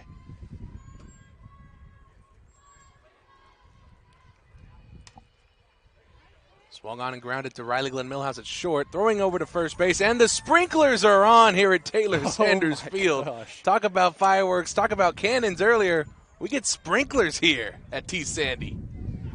Head coach Alexis Lynn runs out really quickly to go and turn these sprinklers off. We've had a little bit of everything today, haven't we? We TJ? really have, and I'm trying to find a nice song to go with this. I think Waterfalls by TLC could work. It's chill enough. There we go. It's chill enough, and there's water involved. I think this is a vibe here at T. Sandy. In case you're just joining us, your Pirates up 10-7 after a huge bottom of the 4th inning where they scored 7 runs. They plated a run in each of the bottom half of the innings since the bottom of the 2nd. A little change in our broadcast crew. Unfortunately, our multi-talented play-by-play broadcaster, Kit McConico's got to go do professional rugby. You good? Too bad he's good at too many things, huh, TJ? Number 20, Tinley Taylor. As Alexis Lynn heads back into the dugout, got those sprinklers turned off, and we're ready to get back into play here at Taylor Sanders Field. Arrington misses there with the changeup. And after the sprinkler situation here, in steps Tinley Taylor with 1 out. 2 for 3 on the day, but those 2 are some big ones. A 3-run homer in her first at-bat and a double in her 3rd. The 1-0 from Arrington is lifted into right field. Jody Glenn Millhouse says, "Give me that." Squeezes it for out number 2.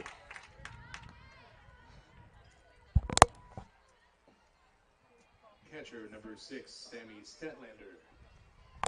As we've said really all season long here, TJ Wynn ever present here at Taylor Sanders Field. She turns on that one, sends it right into Jody Glenn Millhouse's glove. Doesn't go oppo like she did last time. Yeah, thankfully so, because we've seen Taylor all throughout this weekend have a lot of power to the left and center sides of this field. Something else we've seen is Sammy Statlander do really well in the batter's box. Here today, 1 for 3, single in her first at-bat.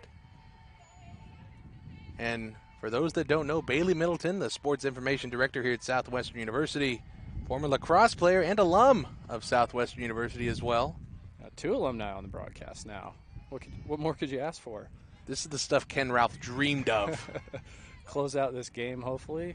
Get out of the 2 innings and ultimately, hopefully, come away with a Pirates win. Most definitely Pirates trying to get their first win of the weekend here and relying on Haley Arrington to do so. Haley Arrington looking for her first win of the season so far. Has not seen much action here from this season, this being her 4th appearance so far this year. The other 2 coming yesterday in games 1 and 2. That pitch is lifted, foul, way out of play. A lot of power into that one, but for everyone scoring at home, that is just a strike. Yeah, TJ, and it does so much for your defense and for your pitching staff when you're able to put together a 7-run bottom of the 4th, add an insurance run into the bottom of the 5th. A lot more confidence, a lot more momentum in this Pirates team here. Finally getting to play with a lead. No, without a doubt there, Bailey. And when you think about it, too, when the Pirates had that inning, they were down 7-1. So it's a completely different mindset that Haley had going into that, because she came in relief with a 7-1 lead against her, and now she's up 10-7. That one lifted, and it is Jody Glenn Millhouse again getting 2 outs for the Pirates, much needed as they head into the bottom of the 6th.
Leading off for your Pirates, catcher number 15, Torrin Alexander. And we're back here at Taylor Sanders Field, bottom of the sixth inning, and leading things off for your Pirates, the sophomore catcher out of Katy, number 15, Torrin Alexander. Yeah, and Alexander, TJ, so far in this game has made great contact with the bat. Got her sac fly earlier. Let's see what she can do here and finally get on base. First pitch she sees from Wilkinson in the dirt. Great stop by Statlander behind the plate. Torrin 0 for 2 today with that sac fly. She could be 0 for 1 with the failed sac fly situation earlier in this contest, but that is okay. As we are in a new at-bat here, that pitch misses high. 2-0 now to the sophomore catcher. Wilkinson still in the circle for the Bruins. Has not come out yet. As Torrin battles her. 2 balls, 0 strikes. And with Wilkinson still in there, Bailey, I think one thing that we're going to see here is the Pirates take a lot more pitches. They're going to be very patient in the plate. We've talked on this broadcast already about the fatigue of these George Fox players. The Pirates want to continue fatiguing them and making Wilkinson for sure work. As that is grounded right back through the middle, and Torrin Alexander gets her first hit of the day, and the Pirates have their leadoff hitter on. There we go for Torrin Alexander, the sophomore, finally putting it in a good spot, not just making contact, putting it right where she needed it to for her to get on first base. And Coach Lynn coming to talk to the home plate umpire. I think we're going to have a pinch runner here, and we are. It's Reagan Stang, number 22. Your attention, please. Pinch running for your Pirates, number 22, Reagan Stang. Now batting the designated player, number 20, Sofia Duarte. Torrin Alexander will head back, probably put on some of that catching gear, get back ready for her duties. Is Stang. Strange. It's all the same. Comes in to pinch run for her. Staying on first, and Sofia Duarte now stepping in the bottom of the sixth inning, still looking for her first hit of the day. 0 for 2. Drew a walk in her first at-bat. And with the substitution of Stang at first, that opens up a whole new world of possibilities. Alexander is quick in her own right, quick behind the plate, but one wouldn't necessarily call her fast, Bailey. And there's a big difference between quick and fast. We've alluded to it a little bit off mic, how our catchers behind the plate are very similar to goaltenders, as that one's lifted high into center field.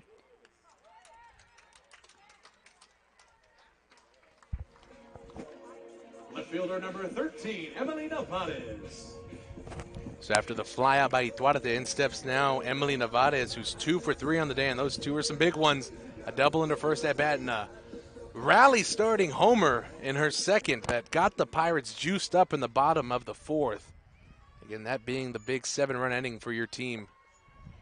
As Stang takes off to second with the fake bunt from Navades. She'll slide in and stay there even with the ball going past the second baseman Harmon, or excuse me, the shortstop Harmon. Just as I was saying about catchers, got to be quick behind the plate, know your angles, know how to cover ground behind there in a short area.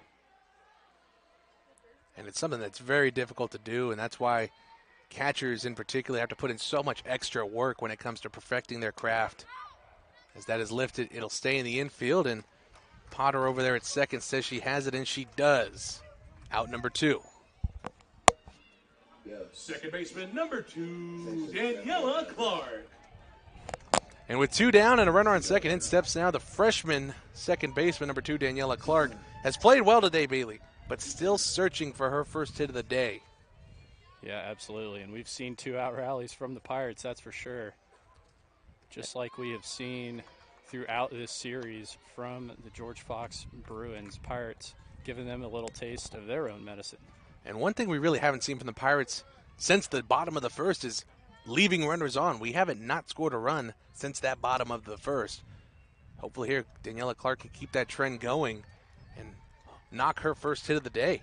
Always great to fill up the box scores. Got to love that when you look up at the scoreboard and you see 1, 2, 3, 4 innings with runs. typically the only guy that doesn't love a box score looking like that is the one doing the book, or at least the computer book. Yeah, absolutely. In Steve's case. That pitch just gets the outside part of the strike zone. 1-2 count here to Clark.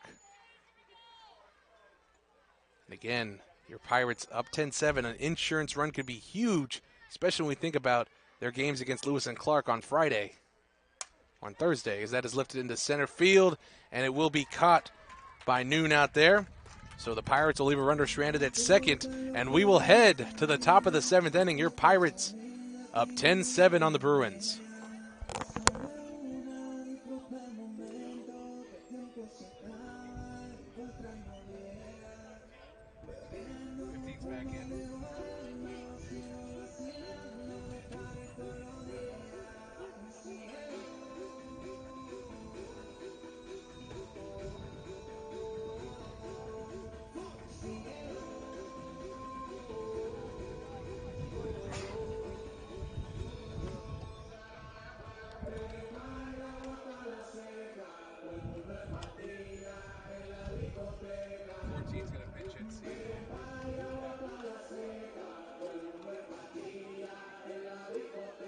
What number is she in the lineup?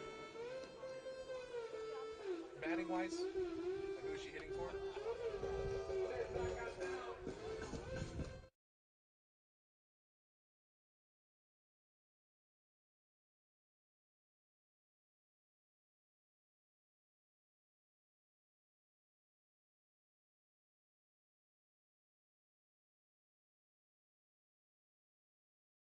Leading off for the Bruins. Back here at Taylor Sanders Field, the Pirates trying to close this one out. We head to the top of the 7th, and Arrington here, I don't want to say playing with house money, but probably a lot more confidence than she has had throughout this game.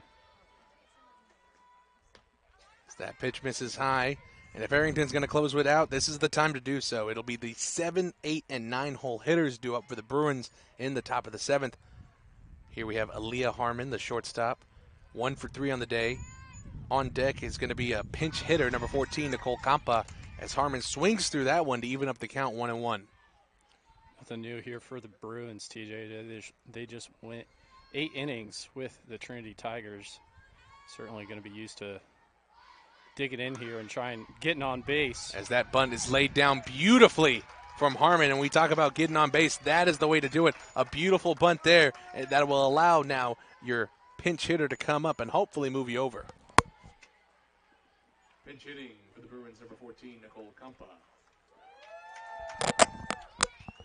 And with Nicole Campa stepping in now with a runner on first and no outs, the junior out of Houston, Texas, making her hometown, reunion tour, you could say. Takes a strike there from Arrington on the outside.